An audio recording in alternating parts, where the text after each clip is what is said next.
Arabu Ìṣọ̀lá mo tún ti dé ọpẹ́ ńlá fọ́lọ́run ọba Elédùmarè ọba àná ọba èní ọba ọjọ́ gbogbo táímáyàtì ó ṣe kábíyèsí rẹ̀ Elédùmarè ẹwà Yorùbá ètò lẹ́wà Yorùbá láti ẹnu ọmọ yín Arabu Ìṣọ̀lá megidá gbogbo àwọn sọ̀rọ̀sọ̀rọ̀ káfàtà akúrúmáṣe yàn jẹ ẹkọ ọkọ làbákẹ́ méjì pọ̀ èmi ọmọ oníṣàgẹ́ òkúmasì ọmọ ahérewó tí ò ní gbàgede ọmọ abẹ́rẹ́ mẹ́ta ní ṣàgá nílé bàbá tó bí mi lọ́mọ èmi lọ́mọ ọmọ Yéṣùfù bá ń gbóṣe ìlọ́lá dòdò nípínlẹ̀ Ògùn àní àláyé àní bàbá Ọlọ́run nílé mama tó bí mi lọ́mọ nígbẹ́ ìgbésà ọmọ ọgbẹ́sà àmàlẹ́ ọmọ abágúnjẹbọ má bàa rọrùn ọmọ ilẹ̀ ọmọ adábùdó òkèrè ọmọ ọ̀dọ́ àmìrò èsì ògbálẹ̀ sílẹ̀ ọ̀sà òkè ṣọṣọrọ bomi ọmọ olúbàmísì ọmọ àjànà ńlá lóde ègbé lé màmá tó bí mi lọ́mọ màmá mi lẹ̀gbọ́n àjànà orò fún gbogbo gbèsà káfàtà mo tún ti dé sórí ètò lọ́jọ́ tèmi ẹwà Yorùbá ètò lẹ́wà Yorùbá mò ń bọ̀ ìdẹ̀rẹ̀ ànábì bá gbóhùn sókè bá dúpẹ́ fọlọ́wọ́n ba.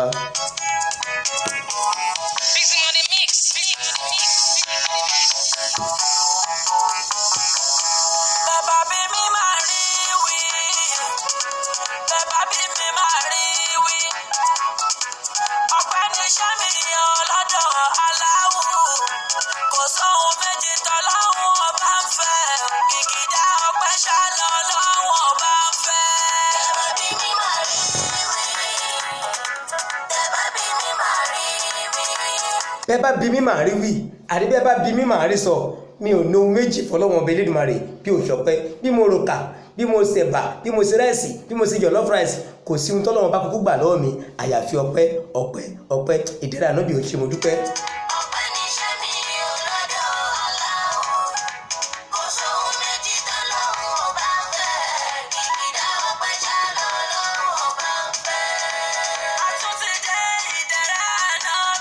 Bẹ́ẹ̀ni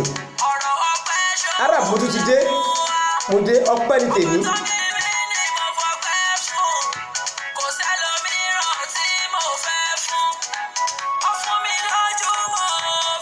kódà àwọn tó fún mi pọ̀ jù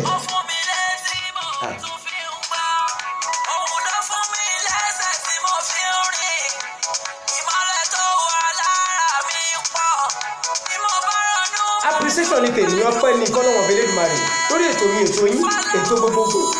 ẹwà Yorùbá lẹ́tò láti lè ṣe Arab communication.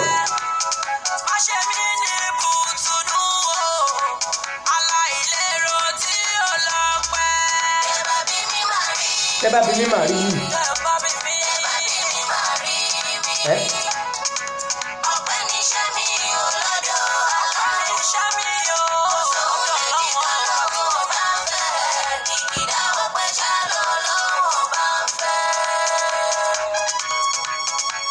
Mo dúpẹ́ lọ́wọ́ gbogbo mùtúmùwà mo dúpẹ́ lọ́wọ́ ọkùnrin mo dúpẹ́ lọ́wọ́ obìnrin mo dúpẹ́ lọ́wọ́ ọmọdé mo dúpẹ́ lọ́wọ́ àgbà mo dúpẹ́ lọ́wọ́ everybody ìdẹ́rẹ́ ànábì mo ń bọ̀ mo dúpẹ́.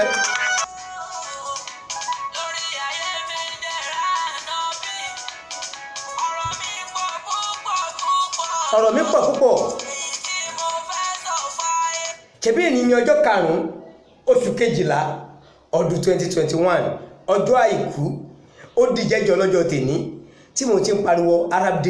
Day láti bí oṣù méjì mẹ́ta sẹ́yìn tí mo ti ń pariwo Arab Day gbogbo orí gbogbo social media ló ti kún Instagram ní Facebook ní WhatsApp ní Arab Day lágbájá ń bọ̀ tàbídúbọ̀ ńlá trotel lọ́ndì 28 àtàgbà àtọmọdé wọ́n pariwo lórí rédíò àwọn ìwé ìròyìn Yorùbá tòótọ́ wọ́n pariwo ẹ̀ bàbá mi àgbàlagbà wọ́n pariwo ẹ̀ abẹ́fàgbọ̀rọ̀ lórí ètò wọn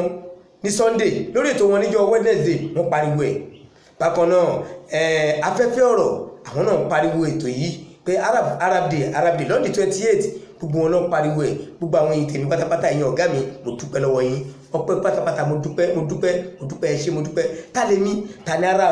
tani Arab tírú ẹ̀yin èèyàn kàkàkàkà tí ẹ fi mí sọ́kàn tẹ́ fi parọ́ láì jẹ́ pé mo fún yín ní kọ́bọ̀ èpè ni mi ò fún yín bákan náà olórí Adéọlá mo dúpẹ́ gbogbo ẹgbẹ́ fígbà pátápátá nípínlẹ̀ Èkó mo dúpẹ́ láì dẹ́ ẹnì kankan sí mo dúpẹ́.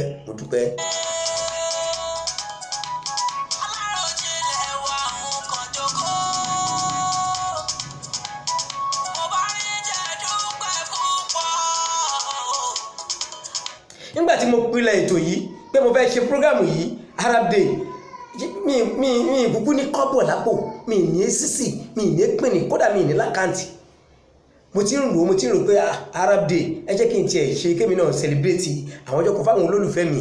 kí n tiẹ̀ fáwọn tó jẹ́ pé alátìlẹyìn mi kí n fún wọn láwọ́ọ̀dù kí n fún wọn lámì ẹ̀yẹ mo ti ń rò nígbà tí Alhaji Musa rò kan mi tó tún wá gbà mí nímọ̀ràn pé ṣé báyìí mo ń wòye pé ṣé ó rọrùn ṣá àjẹ́ nítọ́lọ́wọ́n bá ti parí kò sọ́gbọ́n tá a lè dá sí mo dúpẹ́ fọlọ́wọ́n bá.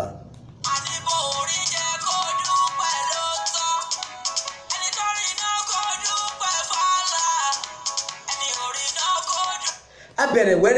wẹ́rẹ́ aláàánú dìde lọ́tún ó dìde lọ́sì àmàríṣe àṣẹ pẹ̀lú rọrùn kò sí wàhálà kò sábúrú gbogbo àwọn tá a fún láwọ́ọ̀dù gbogbo yín mo dúpẹ́ lọ́wọ́ yín mo dúpẹ́ o nítorí pé tí máa fi ń lọ ìgbé òfẹ́ fi láwọ́ tẹ́lẹ̀ kò sáyè àmàní lè ṣe mo dúpẹ́ lọ́wọ́ everybody gbogbo yín mo dúpẹ́ lọ́wọ́ yín o àtàwọn tó bá mi sọ̀rọ̀ kọ̀rọ̀ àtàwọn tó bá mi sọ̀rọ̀ gbagba àtàwọn tó fún mi mọ̀ràn gbogbo yín mo dúpẹ́ lọ́wọ́ yín ẹ ṣé mo dúpẹ́.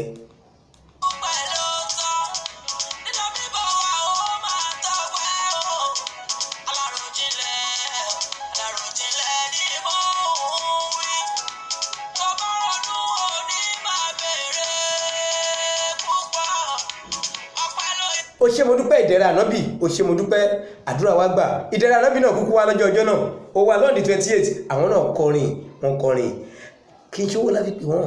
ọlọ́wọ́n ọba mo dúpẹ́ lọ́wọ́ yín ìdẹ̀ra ànábì ẹ ṣé mo dúpẹ́ òun yóò nìkan láéláé gbogbo olórin tó wá síbẹ̀ kódà Ajá Shukurat àkọ́bí ayélóyún wọ́n ṣe gudugudu méje yàyà mẹ́fà tí mo gbé wọn dìde tọ́tòrí ti tèmi mo dúpẹ́ ọ̀gá mi Ọ̀túnba Idris ọmọ Ṣógbọlá ènìyàn mo dúpẹ́ lọ́wọ́ yín mo dúpẹ́ púpọ̀ lọ́wọ́ yín mo dúpẹ́ o ẹ ṣé mo dúpẹ́ Ọlọ́run bàbá mi dúpẹ́ lọ́wọ́ yín gbogbo yín mo dúpẹ́ lọ́wọ́ yín Màmá Sekina mo dúpẹ́ lọ́wọ́ yín gbogbo ẹgbẹ́ Vivan kódà mo dúpẹ́ o mo dúpẹ́ gbogbo ẹgbẹ́ Vivan nípínlẹ̀ Èkó olórí Adéọlá wọn ṣe gudugudu méje yàyà mẹ́fà wọn ni àníṣe Arab agbọ́dọ̀ gbogbo aṣọ ẹ̀ gbogbo ẹ̀rọ ló gbọ́dọ̀ ra aṣọ náà rè mo dúpẹ́ wọn ṣe gudugudu méje láì fún kọ́bọ̀ láì fún wọn ní kankan wọn dẹ̀ ń pè wọ́n pè lọ pé bọ̀ Ọlọ́run bá mo dúpẹ́ lọ́wọ́ yín mo dúpẹ́ lọ́wọ́ yín everybody mo dúpẹ́ ọmọ mọ́rẹ́ o ìbí mi Arab náà rí Arab ọjọ́ òun náà rí ẹ ṣé. Àlàbí ọjọ́ yẹn máa rí o Pasuma tí bọ́lá tí ó ti rò pé kí ni kò lè bá wọn jẹ́ ní ọmọ. Arab tó ti rò pé kò lè jẹ́ kankan ló ń mọ̀ra ló ń mọ̀ rẹ̀ ló ń mo dúpẹ́.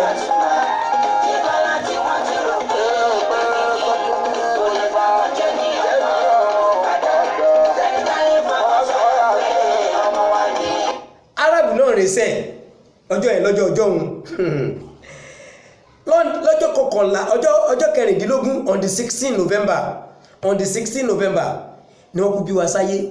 gẹ́gẹ́ bí ọmọ tuntun ní 1969 Arab Ìṣọ̀lá mo dúpẹ́ níbo ni láwùkọ alágbọn nílé bàbá ẹ̀gbọ́n bàbá mi màmá mi olóògbé Alice ní Mọ́tàláì ọmọ Abíọ́rò àyà Abíálà màmá tó yìn kọ́lọ́ba kó máa forí jí ẹni rẹ̀ lẹ́gbẹ̀ẹ́ mọ́sálá Central Mosque láyé awúkọ alágbọn ibẹ̀ ni wọ́n bí mi sí ní jòjòló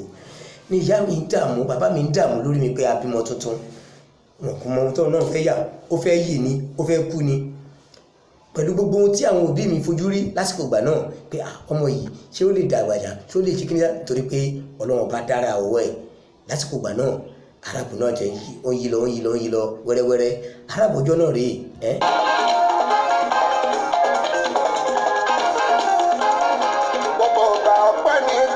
gbogbo ògbà pátápátá ọpẹ́ ni tèmi ọpẹ́ ló yẹ kí máa dú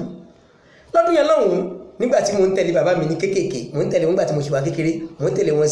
lọ sí early primary school lówódé Yewa mi ti dàgbà kọ̀ọ̀kan gbà yẹn nítorí pé bàbá mi jẹ́ olùkọ́ níbẹ̀ mo ń tẹ̀lé wọn lọ ní 1977 ni mo kúrò ńbẹ̀ nígbà tí mo ti tẹ̀lé wọn láti kékeré gbàtọ́ di 1977 bàbá mi máa tó pé ó yẹ ó ti dàgbà ó yẹ kó ọwọ́ ẹ̀ tí ń tẹ́tí láyé ìgbà táwọn fọwọ́ sí ti ń gbà náà wọ́n ní mú mi padà sí iléèwé Awúkọ Alágbọn létí owó dé ń bẹ̀ ibi ní táìdì ibi tó bí mi sí yẹn Awúkọ Alágbọn Ifẹ̀ kó wájọ local government primary school nígbà náà 1977 ni mo bẹ̀rẹ̀ ilé ẹ̀kọ́ ń bẹ̀ láti kó gbà náà àmà wà ń bẹ̀ àmà yí mọ̀ àwa náà máa ń dé èèyàn bọ̀ ní 1977 náà láti gbà yẹn títí tá a fi parí ìwé mẹ́fà nígbà náà ní 1982. Pasuma gbogbo ọ̀nà lọ́lọ́run tèmi fi kẹ́mi ètò ayé mi nífẹ̀ẹ́ o kọ́ ìbẹ̀rẹ̀ ayé mi níbẹ̀rẹ̀ ó kọ́kọ́ korò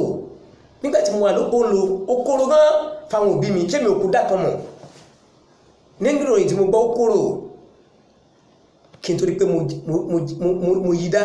kí n tó dẹni tí wọ́n á lọ sí ilé ìwé ní ilé ẹ̀kọ́ tí mo yí dá títí gbogbo primary school yẹn mo wà ok mo wà normal Arab kẹ́rẹ́ tí mo tún kúrò ní primary school báyìí tí mo wọ secondary school ní 1982 yẹn mo bọ́ sí ní area community high school lówóde Yewa gbogbo 1983 yẹn àjọ ń lò a ṣe exam kìíní a ṣe exam kejì a ṣe exam kẹta ní form 1 kò sáyé GSS tàbí SS ńgbà yẹn náà lábẹ́rẹ́ ọmọkùnrin wà ọmọkùnrin dúró dédé ọmọkùnrin lélẹ̀ lásìkò ìgbà náà ṣe bí ìdánwò SS náà la kú ṣe ìdánwò third time examination la ṣe nígbà náà mo ń bọ̀.